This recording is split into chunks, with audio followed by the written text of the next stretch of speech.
नमस्ते बच्चों, आपका हमारे YouTube चैनल पर स्वागत है। बच्चों मैं हिंदी डिक्टेशन बोल रही हूँ स्लो स्पीड में। आप लोग बराबर लिखते रहें। अगर कोई भी शब्द छूट रहा है तो आप उसे बराबर उसकी प्रैक्टिस करें और हमारे साथ क्लास ज्वाइन करें। महोदय, मैं कहना चाहता हूँ कि हर आदमी को यह अधिकार है कि जिसको वह चाहे डाक द्वारा मत भेज सके। ऐसा तो नहीं है कि सभी मत किसी एक अधिकारी के सामने ही इकट्ठा करके भेजे जाते हैं। जहाँ तक इस बिल का संबंध है, वह ठीक है, वह प्रारंभ में ही आना चाहिए था और मैं इसका समर्थन करता हूँ। मैं इस सदन के माननीय सदस्यों से भी निवेदन करता हूँ कि इस बिल को पास कर दिया जाए। खेती में उन्नति ना होने का कारण क्या है? उसका एक कारण यह है कि खेती से संबंधित जितने विभाग हैं उनमें आपस में समन्वय नहीं है।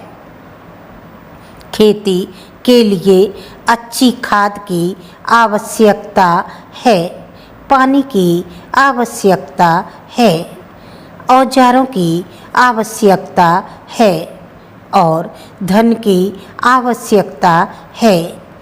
इन सारी चीज़ों के लिए अलग अलग विभाग हैं।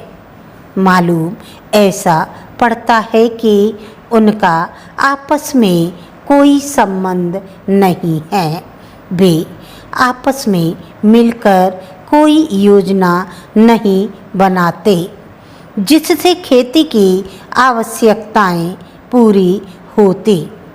इसलिए जब तक उनमें आपसी तालमेल नहीं होगा तब तक खेती की उन्नति नहीं हो सकती है। दूसरा कारण यह है कि योजना की बिल्कुल कमी है। इसके अलावा कृषि कॉलेजों से निकले हुए जो स्नातक होते हैं, जो खेती की बातों को जानते हैं, उनमें से एक भी आदमी खेती करने के लिए तैयार नहीं है। सभी प्रोफेसर बनने के लिए तैयार है, खेती के लिए कोई भी तैयार नहीं है।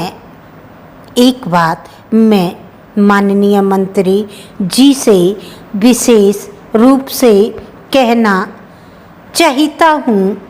अधिक उपज न होने का एक कारण यह है कि जो खेत में काम करते हैं वे उसके मालिक नहीं हैं। खेत किसी और का है और काम कोई और कर रहा है।